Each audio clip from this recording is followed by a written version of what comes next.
Hey everyone, thanks for tuning into the video today. Here's a quick preview of some scenes that'll give you an idea of what to expect. It's a really sad situation with a hoarder who left virtually everything behind. For some background information, the person who owned the property died, a few years passed, and the relative who inherited it didn't want to deal with it. They put it up for sale, and I decided to buy it. It was essentially just a junkyard, and I wanted it only for the raw land and wanted to clean up the property as soon as possible. There was trash just everywhere all over it.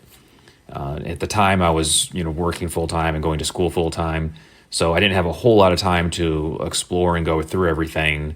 In fact, I didn't even go into the house until the day before the demo crew came.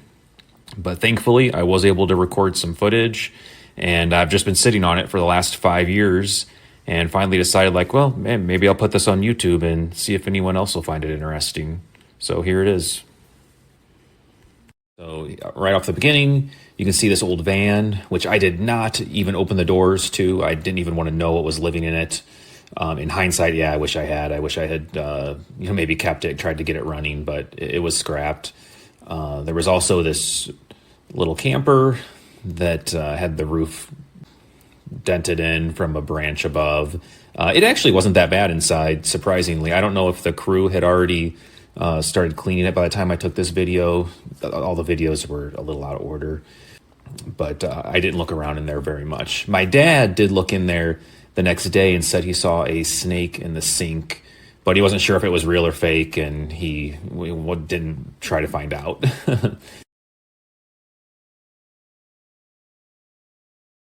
And here, all this junk strewn about. Some of this was after the day after the crew had already started cleaning the garage out. And this was just some of the junk in there. Again, it's mostly just junk. Here and there was a tool or something worth saving. There was a generator in there, which I took the motor from it.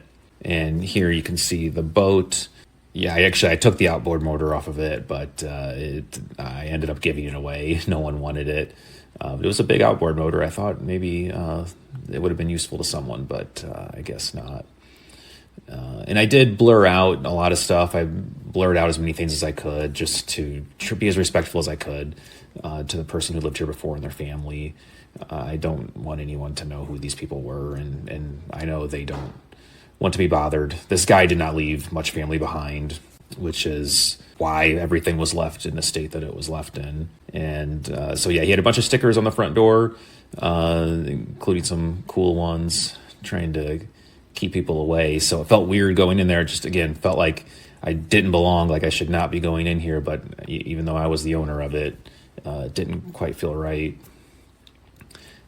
So like I said, I didn't go into the house until the day before the demo crew was supposed to come, because I really didn't think there was anything that great in the house. There were some neat things on the property, like a tractor and I don't know, just different stuff that I'm into, more into the tool garage stuff.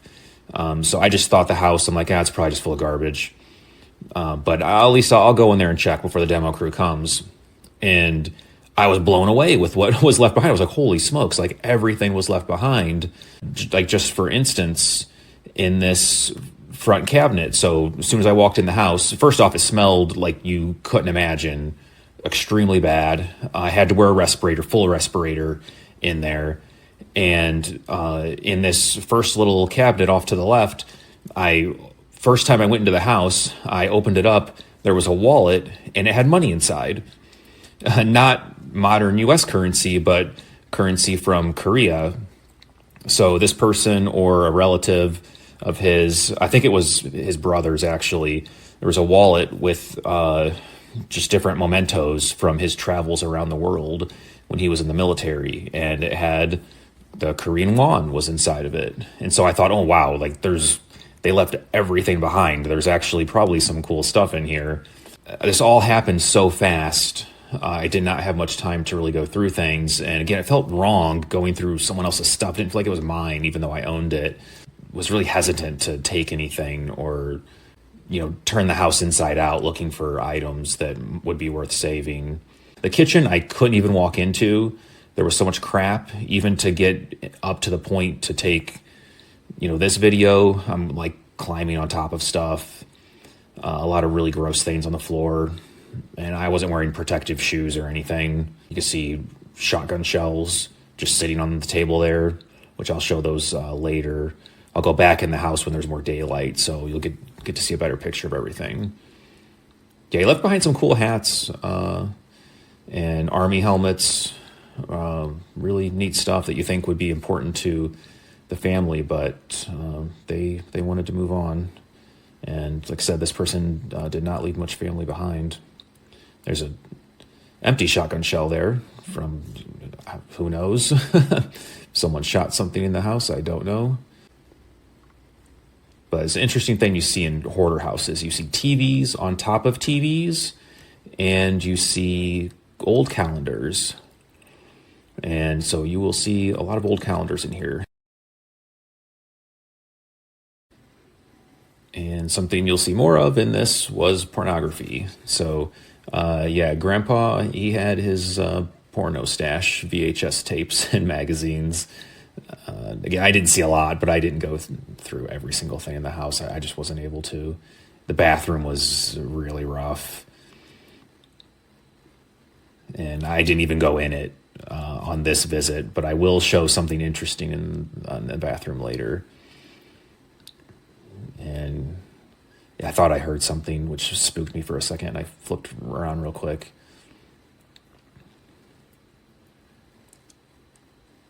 Again, I was terrified something was living in the house because it was in the middle of the woods and the house was open for years with no one there.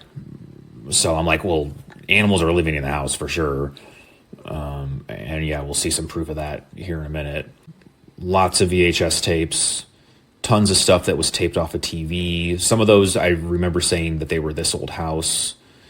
I don't know what else there was. I wish I had maybe looked at it a little more closely. Maybe there would have been some home videos or some interesting stuff that would be worth preserving. This room wasn't too bad, actually. I mean, still full of crap, but it wasn't full of actual trash. And he had lots of interesting things posted up on the wall. Obviously, had a history with traveling the seas. And then this is what I thought was really interesting. Yeah, as soon as I walked down the hall, there's ammo just lined on the wall. I couldn't believe it. You got shotgun shells. There was 308, 410, 22. And I'm like, they just left this here. Like, it's ammo. Like, ammo is pretty much as good as money. And then I'm like, well, geez, did they leave guns in this house? What else did they leave behind? So I did have enough sense to take the ammo, of course. But I did not find any guns, unfortunately. More VHS tapes. And again, this room full of a lot of junk, but you could actually kind of get inside of it. So it was a little bit easier to take a look around. A very old computer. And again, I was trying to get in the closet to see, like, you see some gun cases, and I'm like, maybe there's guns left behind. Obviously, this guy was into, hunting, but I think the family had enough sense to get those. Really old computer, which I looked up. I believe was like a 386 model. If you know anything about old computers, like before the 486, before the Pentium, and a compound bow that was left behind. And this is the bedroom, the main master bedroom, and this is where I saw something dead. I don't know what this is. Maybe someone in the comments can tell me. Someone else told me that maybe it was a cat. I didn't think it was a cat. Didn't really look like one to me, but I have no idea. I don't know bones. I don't know animals. I have no idea.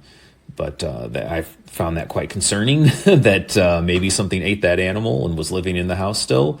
And you really could not get into that bedroom. It was so just stuffed with crap. That's the problem when people, they have so much stuff. Even if they have cool stuff, they have good stuff that is worth something, it all gets lost when there's so much other junk around it, because the time it takes to sort out like what's worth saving and what's not worth saving, it's too overwhelming. So you end up throwing everything away. And again, one last look in this bedroom, which this room you probably could clean out in an afternoon. It wasn't that bad. So at this point, I was like, wow, this house is loaded with stuff. So I thought it'd be really cool to document it more. Decided, I'm like, okay, I got to come back. So the crew was supposed to come back, or this crew was supposed to start demoing the house that day. I called them and said, I was like, do not go in the house yet. I said, you can demo the garage, all the other stuff on the property. You can start working on that. Like, don't go in the house yet, because I had barely had a chance to even look in the house. So I thought, okay, I'll come the next afternoon and I'll go through the house. And when there's a little more daylight, and I'll bring a better camera with me. And this was another part of the property. There was a lean-to that just had garbage in it, just junk really. And this little shed also, nothing worth saving really. We had all of that removed from the property, all of it taken down. I get another shot of the van, and it was sunk in the ground pretty good and had started to have trees growing around it. I can only imagine something was wrong with it, because there's times I think like, maybe I should have saved the van, tried to get it going, but obviously it was parked for a reason. I'm sure it probably had a bad transmission or something serious. And then there was another little shed he had that was like right in front of the house. And in here, this one, it wasn't super, super cluttered. There were a lot of personal papers in there, actually. I believe from a relative of his who had passed, and even like drawings from the 1940s when they were kids I found in there, and report cards from their parents from like 1910, 1911. I think I saved all that stuff. If I can find it, I'll pop up photos of it, which I found really interesting. But again, it's like, well, once everyone's dead, it's kind of sad. No one cares anymore. It's just no one wants your personal stuff when you're gone. And here we go back into the house with a little better lighting. Again, unfortunately, this camera did not have any kind of stabilization. So the footage is, again, slowed down a little bit. If you've never been in a hoarder house like this, it's just so overwhelming to the senses that you can't really focus very well. You're looking around the whole time, thinking you're hearing things or seeing things. There were birds flying around inside the house. So it was hard to, again, get stable footage. I had to slow it down quite a bit. And yeah, here's some really cool photos saw in there. Again, it's very, very sad. These people are now gone, and no one cares enough to save it. But again, that's going to happen to all of us one day too.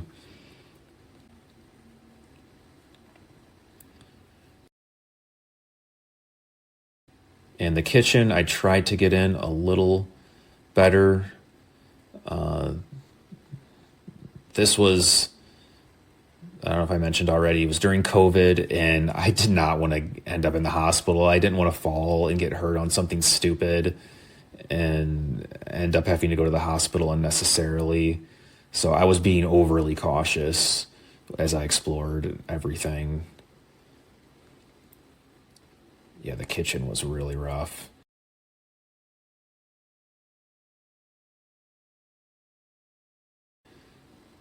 But we will go in the fridge a little bit later, and yeah, it will not disappoint. And I loved this here. Shotgun shells with an elf pen. There is no weirder combination of items. And the calendar in the kitchen was from 2010. That was the newest calendar I found in the house. I think was 2010. And Kurt Warner cereal. So I'm guessing that's late 90s, early 2000s. He had a bunch of cameras attached to one of the cabinet handles, but I didn't check them. I don't know if they had film in them or anything. This was, I thought, a really cool picture painting he had above the wall, which I didn't even notice the first couple times I went into the house. And I decided to at least walk down the basement a little bit. I wasn't sure how structurally sound the stairs even were, so I was pretty nervous to go down there at all. But I'm like, no, I gotta at least go look. And the mold was just unbelievable. And it's surprising the basement didn't have that much junk in it, considering how bad the rest of the house looked. And I think it's because probably as the guy got older, he wasn't able to get down there as easily. So not as much junk accumulated down there. There were some neat old beer signs, which I did end up being able to save those and pass those on to someone else. It looked like it was almost set up for someone else to live down there because there was a bathroom, there was a little like oven, refrigerator, kitchen combo thing, and there was also a shower. But yeah, we'll go down to the basement later, and you can get a full look around. Another look in the bathroom. Yeah, I was scared to walk all the way in at this point, but you'll get to see inside later.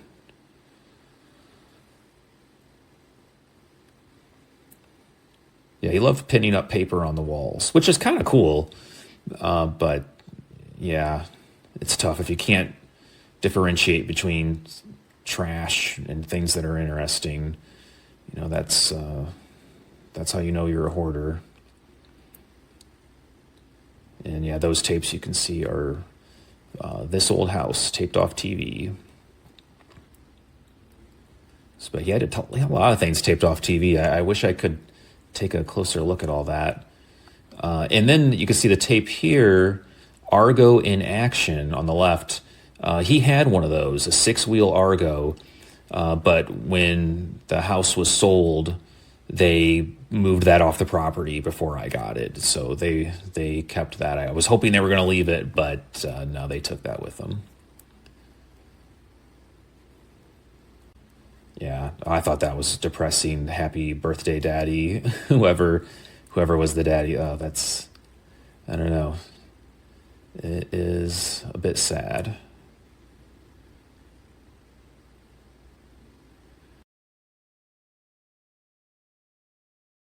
Yeah, more of the interesting things he had put on the wall. I don't know if this was a ship that he was on. 1981, I have no idea. I tried to look it up, couldn't really find any information. And newspaper clippings about other ships. Oh yeah, and that was a little note about the Titanic, how many people died on the Titanic for whatever reason. And another shot of some of the ammo and the turkey.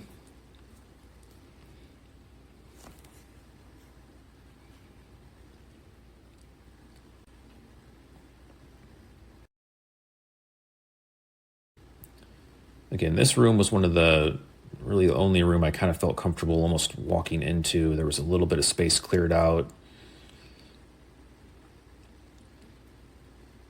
And yeah, there you can see the compound bow. I think we did end up keeping that. I think my dad took it, if I'm not mistaken. But again, it felt weird taking something out of someone's house, even though I bought it. I don't know. It's weird. And there's the computer with AOL 4.0, which I think was the version of AOL that I first had. If I'm not mistaken, I was maybe a sophomore in high school. and we got the internet in our house, and I think it was AOL 4.0, which I don't even know that computer if it even had a modem.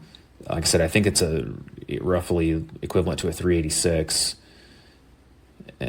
But he may or may not have even known that and just kept those discs. I did not see any other computers in the house, so I don't know if he had the internet or anything. And here, I blurred some things out just as an overabundance of caution. Again, I just wanted to be respectful to the family. I don't want anyone, and there's no reason to even know where this was or anything, because it's all long gone anyways. And yeah, that calendar from December 95, but it still looked like it was just put up the other day.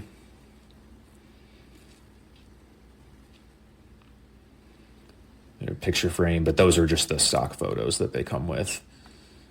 And yeah, lots of cool old books. Again, wish I had saved more of those. I probably could have donated them. I took a couple things. I remember there was a Briggs and Stratton repair manual. I'm like, oh, that's cool. That's useful. I'll take that. But I'm sure there was a lot of other good stuff. I should have looked more into donating it. So yeah, there's closer up of the bones. If anyone knows what that is. I don't know, looks more like a raccoon or something to me, but I have no idea.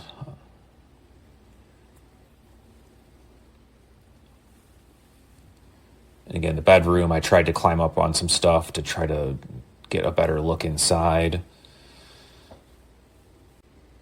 And yeah, I really never got in the bedroom until after the demo crew was done. And you can see the t-shirt was dated 1991. And here I climbed over some stuff and got a little deeper into the living room, which I blurred out on the recliner here, because there was a porno magazine wide open, which was interesting because I thought, like, why would someone have left it that way? Or maybe wonder if people had been in the house, if looters had been, digging through it before. It's in a pretty secluded location, but still, I suspect some neighbors had been through the house, which is another reason why I wanted to just get it taken down as quick as possible. Again, you can get an idea. It's just papers, just junk everywhere, and even deer feed right in the middle of the living room.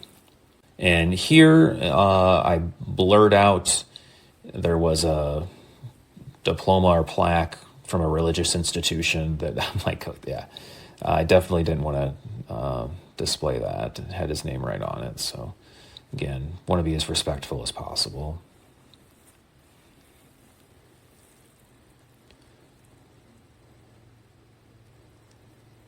And there you can see TV on top of TV.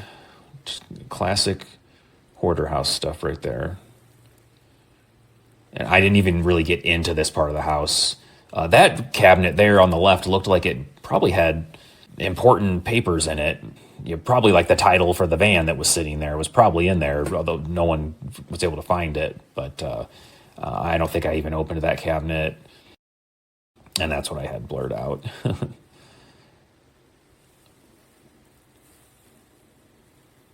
So yeah, that was it. And then the crews came. They started clearing stuff out, which, yeah, once they did, I started thinking, I'm like, well, geez, yeah, maybe I could have saved this house. And I still would have needed a ton of work to try to save, but you could almost kind of see it once you start cleaning it out. But then I could finally get into the kitchen and was able to open up the freezer and the refrigerator. And yeah, they were pretty bad. And again, just overabundance of caution, blurred out things. Yeah, I did not touch anything. I don't know what the dates were on any of that stuff, but they were probably all 10 years old.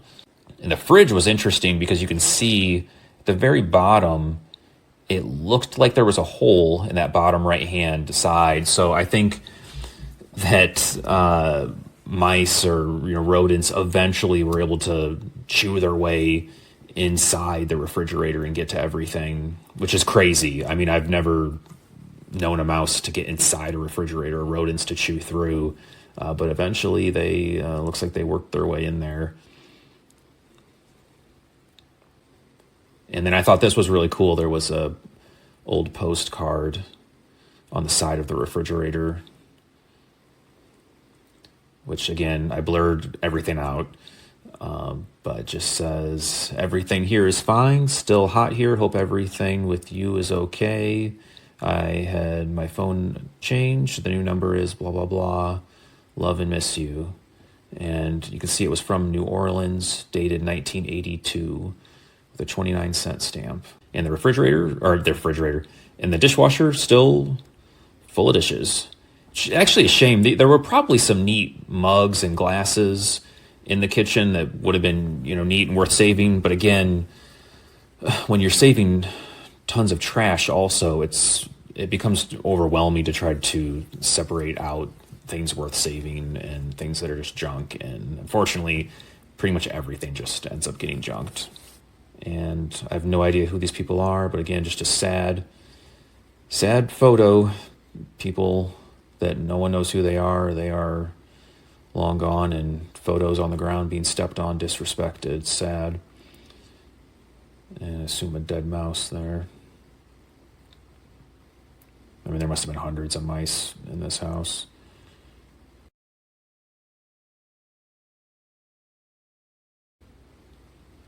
And this is back in the room that had the compound bow and the computer. Found a needle on the ground. I don't know if this was from the previous owner. I'm guessing maybe he was diabetic, like a lot of old people are. But it doesn't look like the type of needle diabetic would use, I don't think, for insulin shots. I don't know. The crew also was a little bit kind of rough, so maybe they were doing drugs. I have no idea. And his old dog collar, Ratter, was the name of his dog. So yeah, again, it's like depressingly sad to see, it's like, oh, this was some guy's dog that he loved very much. And here's his collar. It's just garbage now. It's so sad. It's another look in the bathroom. You can see that old cell phone, guessing like maybe 2003, 4. But this freaked me out, seeing this picture. I thought, oh, wow, maybe this guy was in the Klan. However, if you look at the bottom right-hand corner, it says, by Whitey, a Cherokee Indian. So I don't know what that means. Maybe, I don't know. This was, drawn by a Cherokee Indian, and the guy thought it was interesting and saved it, and he has nothing to do with the Klan. I have no idea, but it's up to your interpretation. So it may not automatically mean he had anything to do with the Klan. Just he thought it was an interesting situation that a Cherokee drew that. Another interesting poster.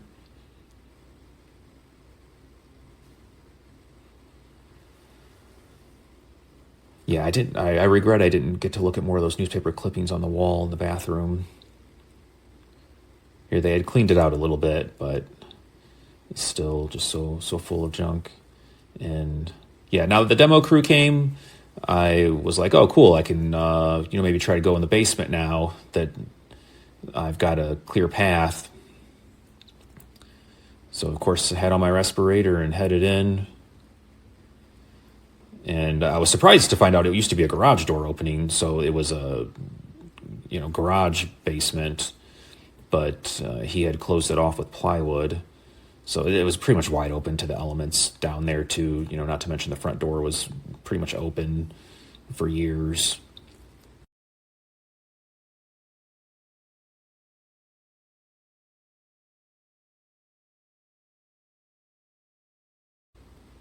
Because there you can see there was a dig out for a sump pump, I guess.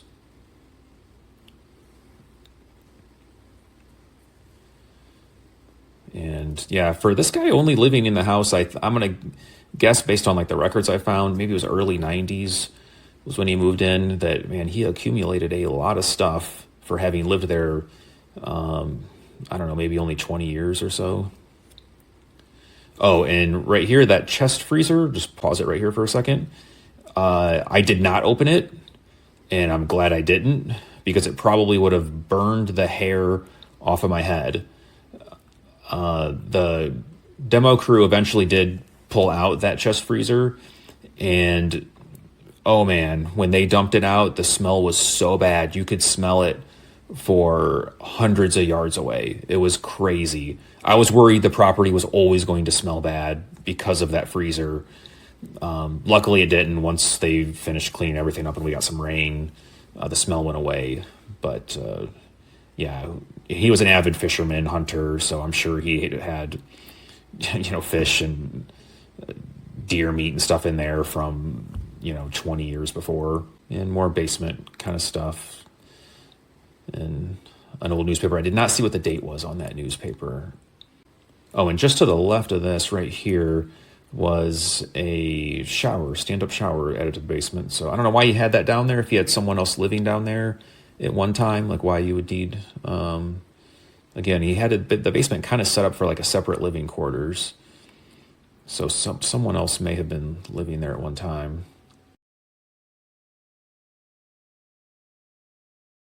And yeah, here's the bathroom in the basement.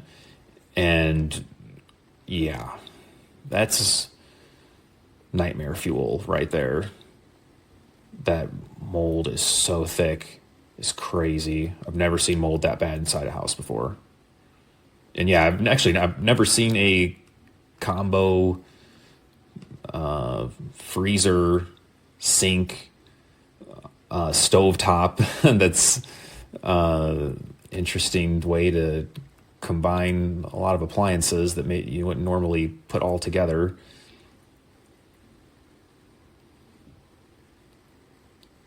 Your tape rewinder.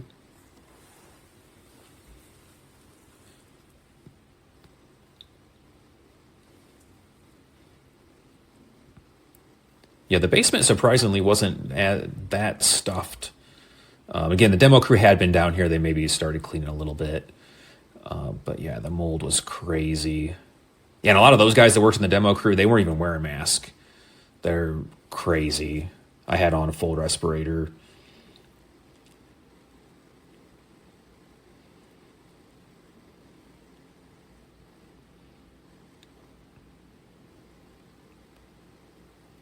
Oh yeah, and again, TV on top of TV. Staple in hoarder houses. Oh, calendar. Yeah, I didn't get to see the year on it. It was so just degraded from the mold. Yeah, that's why drywall does not belong in basements. If you know anyone that's thinking about putting drywall in a basement, show them this video. Do not put drywall in a basement, or it has to be mold resistant drywall if you're going to do it. Because if anything happens with the humidity, if your HVAC goes out for any length of time, that's what it's going to turn into. It's just going to become a breeding ground for mold. Oh, and I did look inside the suitcases. There were some just kind of general personal belongings in them. Nothing that interesting from what I remember. And then here you can see as the demo crew really got going and pulled out all the windows, started ripping the roof off. Yeah, they went about it in kind of a weird way, but it all got done. You can hear, see it snowing inside the house once the plywood was off the roof. And yeah, it's a whole story of what this process was with the demo crew and some of the problems I had with them, which I'll talk about for just a second. Well, first off, they said it would take 2 weeks to do. It ended up taking more like 2 months. And they were supposed to haul away everything from the house. But it seemed like what their plan was at the very end, when the excavator finally came, they were trying to just get away with burying as much of the house as they could. And I stopped them. I was like, no, stop everything. No, I don't want you burying trash here. This isn't going to turn into a landfill. I don't want that. It'll just turn into a sinkhole over time as the wood breaks down. So anyways, I had to argue with them about that. And then finally, we got some trucks to come in and haul out a couple big loads of the wood. So some wood got buried, which is normal. Anytime you demolish a house, you can bury, I think it probably depends where you live, but I think here it's something like 15% of the house you're allowed to bury. So I don't know exactly how much ended up buried, but if I hadn't been there, they would have buried a lot more of it than would have been okay. And you can see them breaking up some of the concrete a little bit before it got buried. Burying the concrete, of course, that's no problem at all. So yeah, I saved as many of the photos as I could. The demo crew actually were good about that. When it was done, they were like, "Oh yeah, we saved a bunch of photos for you."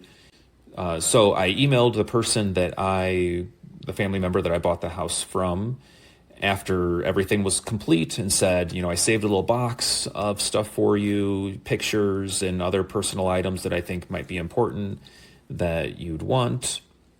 And they responded back right away and said, "Oh yeah, great, that's awesome. Next time I'm in town, I'll take them." Well, anyway, some time goes by, don't hear anything. A couple months go by, maybe even more than that. Finally, I send another email, and I get a response back that said the email is no longer valid. It's no good. And I never heard anything since then. And that was about 5 years ago. So, best I can gather, this person doesn't want anything to do with this stuff because they know where I live. They know exactly how to get a hold of me, and they never did. So, sometimes things are just best left in the past. And yeah, it's sad, but this is reality, and this is what's going to happen to all of us, all of our things, all of our personal belongings. No one's going to want them eventually. They're going to become trash, and it's sad. I haven't had the heart to throw the box away. I still have it. I still have whatever personal photos that did happen to be saved. But I don't blame the family at all for not wanting them. I can completely understand. They just want to put that chapter behind them. I can understand completely. So, but yeah, I tried, and that was that. And I'll leave it at that. And today, yeah, it's just empty land. It's a beautiful spot. You wouldn't really ever have known there was a house there, trees growing, and yeah, it's just returned back to nature. Someone had asked me before if there was a pond on the property, and yeah, you can see the pond here. And in the photos that were left behind, I actually found photos that he took with a Polaroid from when the pond was built with a bulldozer, and I thought that was really cool. So I kind of give you a perspective of how deep the pond is. Thought that was really neat. But anyways, sorry if I rambled on too much, talked too much. But if you did enjoy this, if you liked this at all, feel free, subscribe, and let me know what you think about it in the comments, and I'll read all of them. So anyways, thanks for watching.